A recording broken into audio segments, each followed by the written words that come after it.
So let's talk about this. This isn't just a border dispute right now between India and Pakistan. They are now at war. Make no mistake about it. Moments ago, India launched a new round of attacks. Pakistan says it's readying a massive response. Last night, of course, India launching a barrage of attacks after that terrorist attack about a week and a half ago in Kashmir. Here were the few moments that set off this latest round of attacks. Watch.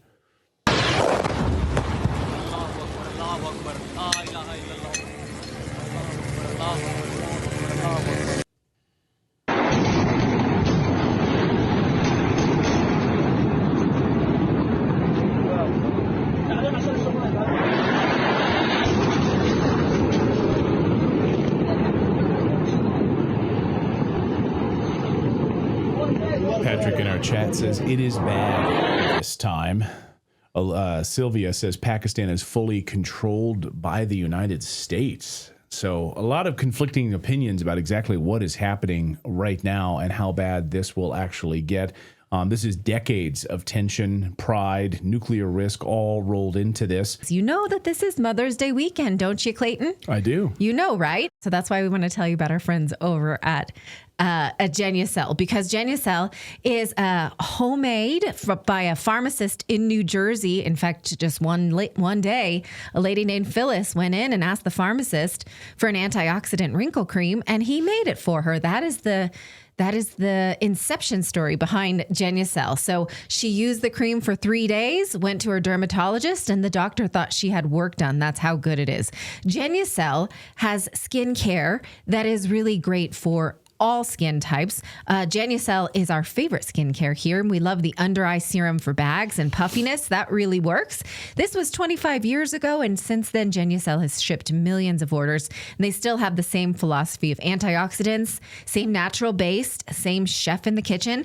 So check it out. Just in time for Mother's Day, you can get an extra 50% off your membership pricing of Genucel's complete skincare package, from their under eye bags and puffiness treatment, jawline sculptor treatment, and immediate effects for results in just minutes. Look 5, 10, even 15 years younger, guaranteed, or your money back. So head on over to genucel.com/redacted. Every order includes free shipping. Make sure you use the code redacted at checkout for an extra discount. One more time, that's genucel.com/redacted, genucel.com/redacted. Drew Berquist is a former counterterrorism officer and the host of This Is My Show with Drew Berquist, and he joins us now. Drew, great to see you. Welcome back to the show. Hey, thanks so much for having me, guys. So we heard the President Trump speaking just a short time ago, saying he hopes that the tensions on this will end quickly. But if you're watching the sort of minute-to-minute movements right now on both sides, this doesn't appear to be ending quickly anytime soon. What do you make of this latest round of developments between India and Pakistan? Well, it's concerning. You know, obviously, look, a lot of people look at situations like this overseas and don't tend to care a whole lot. You know, who cares what's going on with India and Pakistan? You know, they've always been fighting each other. But that's part of the problem, too, is they've been fighting forever and a day, you know, with multiple incursions like this one that just kicked off. You know, there's 1999, there's 2016, 2019, and then all sorts of little ones in between. But you see this, and as the world changes and gets, you know, more and more dangerous, and different alliances on the side start to form, that's where it gets more concerning. You know, obviously they're both nuclear capable countries, but you just don't want to see right now, particularly where other conflicts in the nearby region are going nuts with what Israel is dealing with Yemen and with Iran. We just need less war, not more war, and this right here is one that could pop off in a way that no one wants. Now, Pakistan denies that it had anything to do with the terrorist attack last week. So could it be factions inside of Pakistan that the government cannot control, given the fact that, you know, Pakistan, we did not see them have free and fair elections recently. How much can we trust what comes out of either side? You never trust anything Pakistan says. And if there's someone in the audience who's offended by that, I'm so sorry for you. But look, we've given money to these guys forever and a day, which is a whole nother conversation. But we, the United States and other allies, have given money to Pakistan. And that money has funneled its way down through ISI and into terror groups. I mean, we've literally, you know, in all the multiple deployments that I had and my colleagues had overseas, we were paying Pakistan and then indirectly terror groups to then come kill us. It's never made any sense. So the way that they have it kind of isolated off, I'm sure there's some decent politicians over there, but the system is so corrupt. So to say that there's no connection, we don't have any connection with whether it's Lash or Jaish or any of the different terror groups there, it's just patently absurd. There's the amount of corruption that happens there. And I know it's not just Pakistan, that happens elsewhere. And I'm not saying India is perfect in this either, but for them to make some of the claims that they've made, distancing themselves from terror and funding and some of the things that are going on there they're just ridiculous. I think it's important to point out, I think Mike Benz was pointing this out not too long ago on social media, and he kind of took some flack for it, and then he went back and sort of just explained more deeply why you have a prime minister in Pakistan that really just can handle sort of regional politics, but it's really the military industrial complex that fully runs Pakistan. Can you maybe elaborate on that? They're totally in control. It's not your elected leaders. Absolutely. It's their mill, and it's ISI, which is their intelligence service, the equivalent of CIA in Pakistan, that run everything, and they're dirty. I mean, they're so dirty. For example, I can't say the particulars of an operation. We were tracking someone, a top 5 AQ person at the time, found them there. The way we found them was remarkable, but that'll have to be over drinks sometime, not here. And we literally had to pay $1 million. We had to bribe people that we were already paying to be able to execute the operation there, so they wouldn't tip people off. I mean, it's just such a nasty thing. They control information. They control the flow of money, which again trickles down to all sorts of different groups. That trickle down to Lash and Jaish, who are more specifically focused up in the Kashmir region, typically, but it went to the Haqqani network and all these different groups. So the prime minister is just a figurehead position that needs to be careful not to get in the way of the departments beneath he or she. Do you think that's what happened to Imran Khan? That's why they don't have a real leader? Yeah, I mean, I can't say for certainty when it comes to him, but it makes sense with everything historically that we've ever dealt with in that region, in particular with that country. Like, I would never want that job. It's just, right. You don't want to be in that position because you have no power. You're just trying to count the days that you can actually survive and hope that you do. Now, because in that region, we know that U.S. intelligence told us that there was no real way to win a war against the Mujahideen in Afghanistan. And we did it anyway, and we got involved.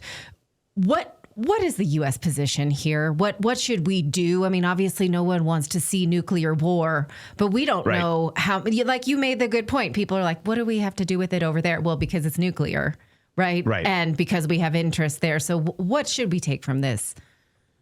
Well, that's a good question, and it's a tough question, because the problem is we partner with both sides. We send money to both sides. We have deals and arrangements with both sides, which we typically do. We're notoriously bad at funding both sides of conflicts and or creating groups that we then will fight down the road. But with this, the tricky thing is, we don't want to be involved. We don't want it to scale to nuclear. And I don't think, to be clear, if I was a betting man, I wouldn't bet that that's going to go that far.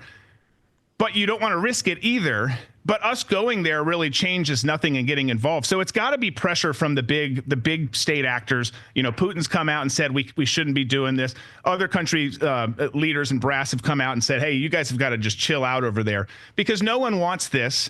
And there is no good outcome. If everyone were to say, hey, okay, we're sending people over, or we're going to do X, Y, or Z things in the region, it's not going to change the outcome, because whether it's fighting, among tribes in Afghanistan and the different terror groups, or whether it's fighting between Pakistan and India over Kashmir and who gets to say it's theirs, you can't break these things down that way. Like, they just will not stop. Like, these conflicts are so deep rooted that you can hit the pause button, you can throw some money at it, but unfortunately, it's just not going anywhere. To someone who's not followed this conflict for years, like you have, President Trump says he wants to be an arbiter here, sort of a mediator. He wants this to stop. He's going to be over there, in that region next week. He'll be close by anyway. He wants this to stop. What kind of leverage does the United States have here to try to put an end to this? What does President Trump have? What card does he have up his sleeve that he could pull? Well, I mean, a lot of it's going to come through, you don't want us involved. I mean, having the peace through strength model, having Trump saying what he does, and then also having people be a little uncertain of what Trump will or will not do. obviously helps us in a lot of situations. I think that could be it. I think that there can be financial aspects of this as well, for both sides, India as well. There's talks of different India deals with the tariffs, the 0 for 0 tariffs this week, which was great news if it goes that way. But you've got some different levers you can pull on. But again, the problem is you've got Lashkar-e-Taiba in Pakistan, for example, who's one of the many terror groups that are there and are harbored, whose sole goal, I mean, these people, these jihadists, regardless of their home nation, they're hardcore. I mean, they're hard. Like, their goal is to not only take over Kashmir, but then to go on and eliminate all of India. So it's not like we can just come up with some sort of truce over the Kashmir region. You have this, you have that. We'll keep the border in between right now that they currently have, because it's just this next level jihad and this passion for them that you're never going to get out of. So maybe the prime minister of Pakistan, who doesn't have that big of a role, and maybe leadership in India can agree to a deal up here. But the problem is you're never going to get control of these groups operating on the ground, particularly on the Pakistan side.